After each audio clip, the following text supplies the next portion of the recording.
On my first summer back home from freshman year of college, I picked up a part-time job delivering pizza.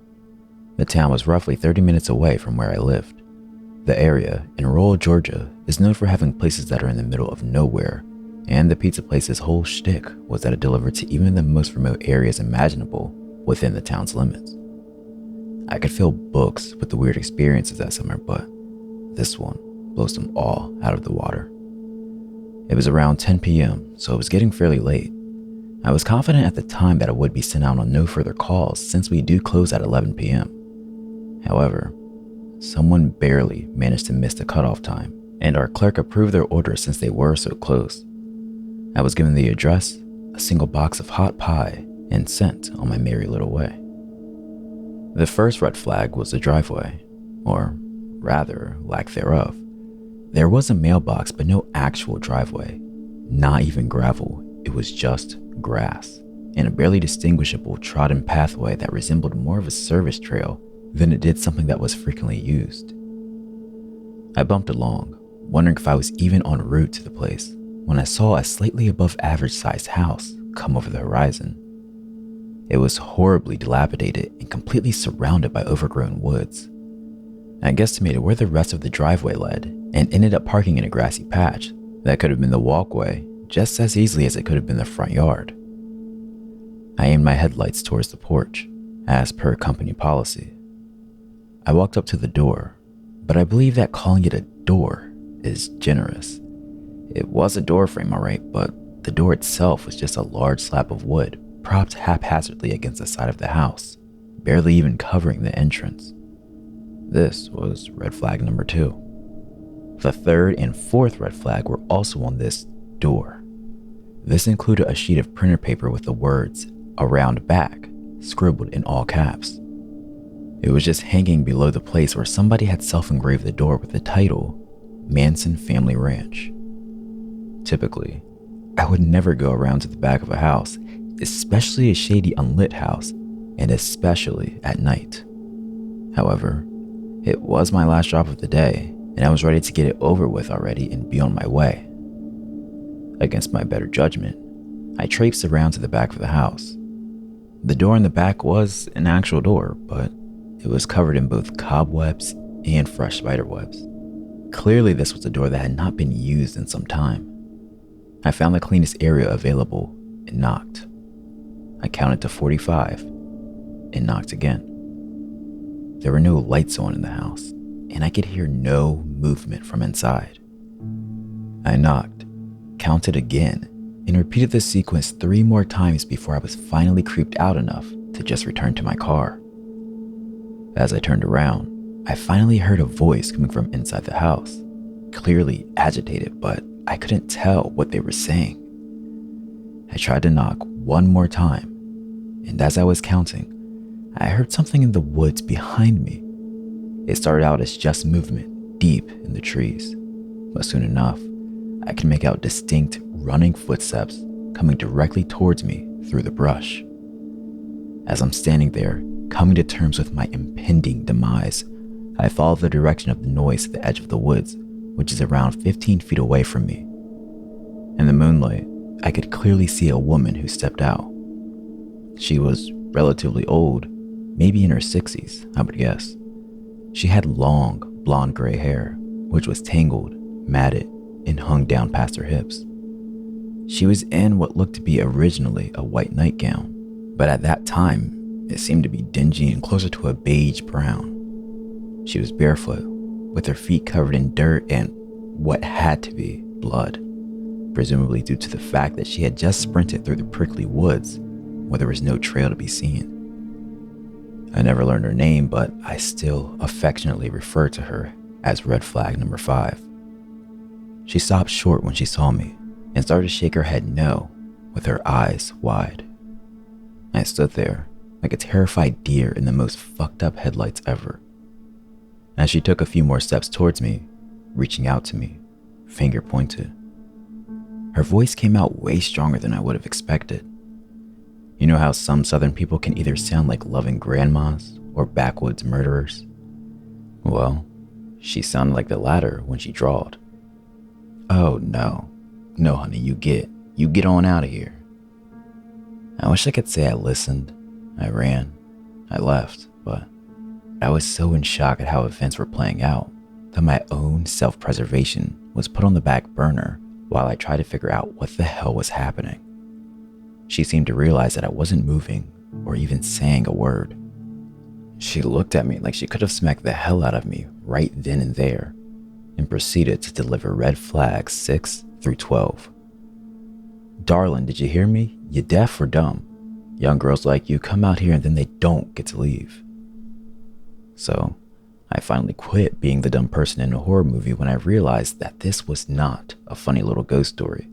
This was really me, potentially being targeted to be robbed, kidnapped, or worse. So I dropped the stupid pizza, which had serious serial killer toppings by the way, and started running back to my car, which I had foolishly left on and unlocked since I usually do for deliveries. As I neared the car, I heard a slam from behind me, and I looked over my shoulder to see that the wooden door had been pushed over and had fallen into the porch beneath it. As I was closing the car door, an older man was limping down the front steps, waving his arms like a runaway attendant at me, calling me a little bitch and telling me to get out the fucking car now. I floored my dad's shitty little 90s Lexus and somehow managed to avoid trees on the odd trail back to the main road, which was still 12 miles from civilization. I reported it to my manager, and he said he contacted police, but nothing ever came out of it that I'm aware of.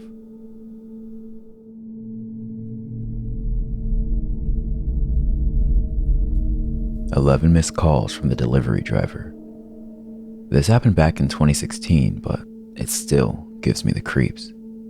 It's a Friday night in Edinburgh, and I'm skipping down the road looking forward to the highlight of my week, sticking on replays of King of the Hill and ordering fish and chips. I turn the heat up, find a solid King of the Hill playlist on YouTube, and order my food. Everything's ready for another spectacular Friday night. Now, it's worth mentioning that this was December in Edinburgh, so there was a lot of snow and I expected the food to take a little longer than usual. However, hours passed and it never arrived. No worries, I'll just cancel the order and make some pasta or something. I get a knock on the door at 1:30 a.m., which was a little weird as I didn't buzz anybody into the building. I look through the peephole, and there he is, my delivery driver. I opened the door and he began to profusely apologize for the delay in the food order and explained he felt bad and wanted to check if I wanted the food anyway. I told him I understood and that it wasn't a problem and took the food. I thought that was the end of the situation, but at around 2 a.m., I get a text message saying, "I really liked your sweatshirt." I respond saying thanks, but who is this? He replies, "It's your delivery driver." At this point, I'm pretty annoyed, but also spooked as it was clear I lived alone, and this man had sauntered straight into my building. I can't remember everything that was said, but it's more or less along the lines of, "So, how's your night?" The scary part is waking up at 3 a.m. to a series of missed calls with a message in the middle saying, "I'm outside your building. Do you want to hang out?" I'm seriously shitting bricks, so I don't manage to get back to sleep until around 7 in the morning. Thankfully, I never heard from him again.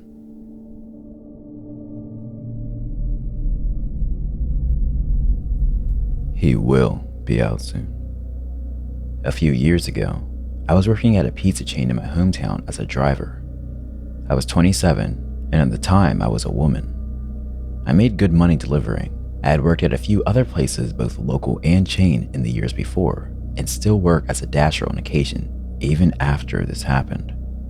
Now I choose to deliver in much safer areas for this reason. I got luckier than I could ever imagine. One night, I was working and had a double delivery. Both, of course, were cash orders. I had $12 left in my bank, which is what drivers are given to use as change for cash orders, so you're not carrying a bunch of money around. The first order went smoothly. The guy gave me $50 for a $35 order, so I was excited about the nice tip. I then drove to the second delivery. It was at an apartment complex with multiple buildings. I had delivered there before. The sun was about to set, but it was still very light out. The chain I worked at had us drive company cars, which were just white sedans with a logo on it. I grabbed the order, and go to the door to the apartment building. A young guy comes out, and a much bigger older guy was outside smoking a cigarette. The bigger guy went inside as the smaller younger guy came out.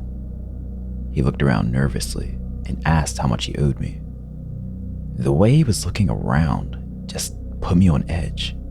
The hairs on the back of my neck stood on end. I told him the amount, and he said that wasn't what he was told on the phone. Something was off. I felt someone else walk out behind me from the door as the smaller guy looked around the parking lot, craning his neck as if he were looking for someone. I told him the amount again and broke down the order for him, trying to keep calm. Then suddenly, as the smaller guy held a gun to my right temple. At that moment, I also felt a poke on my spine. 2 gunmen. I couldn't speak. Words wouldn't form no matter how hard I tried. "Give me your money and keys, now!" The first guy growled, and I fumbled immediately for the keys. I gave him the delivery money and the keys, still trying my best to remain calm. Another guy came up from my left. He had poofy hair and was around the same age as the smaller guy. The one behind me I still hadn't seen yet. The big-haired kid grabbed the pizza bag, ran off, and hid. The smaller kid searched the company car. Luckily, I left my own wallet in my personal car, but I saw him grab my cell phone, and that's when the panic began to set in.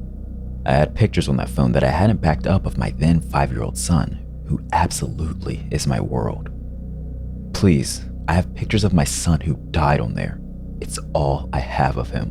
Please. My son is very much alive. It sucks I had to lie about that. The kid behind me spoke softly. Trust me, just listen to him. You'll get it back undamaged. I don't want to be here either. I could tell he'd been crying by how his voice sounded. A car began pulling in, and the 3 boys took off to the other end of the complex in a full sprint. Before the one behind me ran, he dropped the gun right by me. Standard issue 9mm, silver and black. Safety off.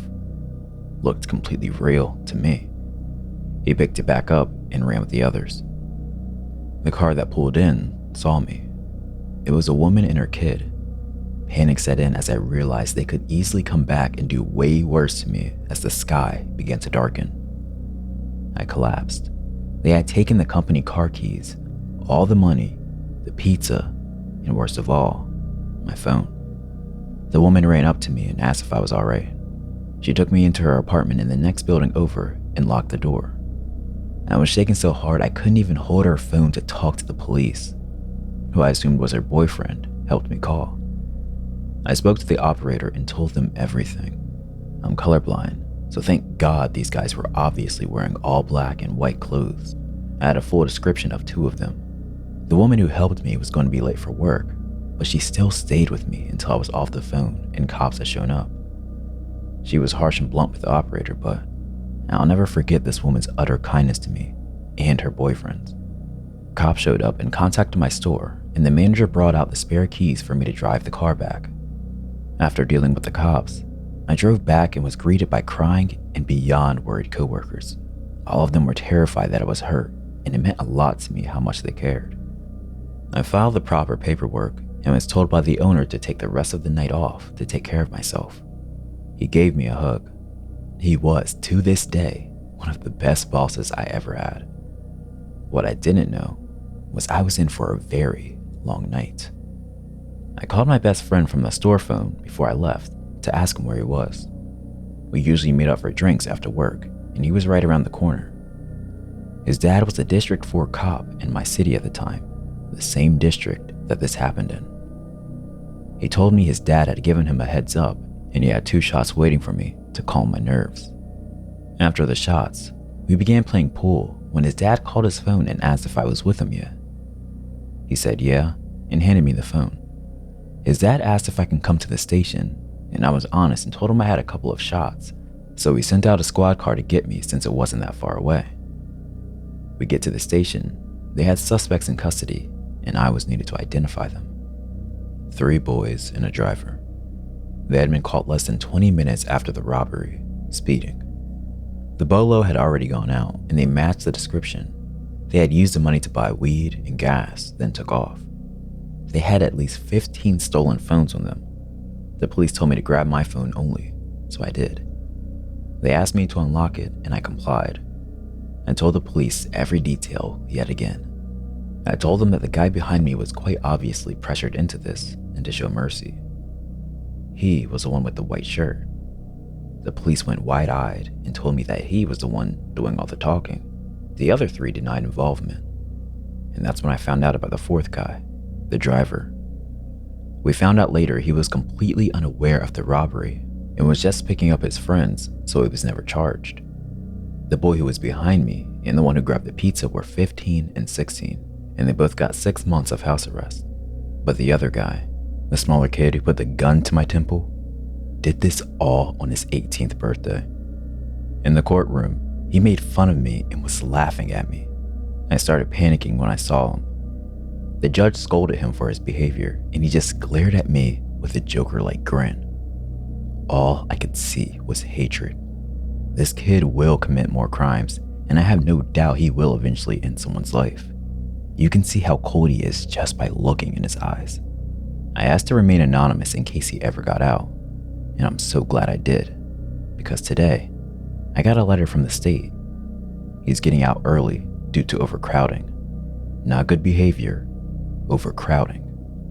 And he's being released in February.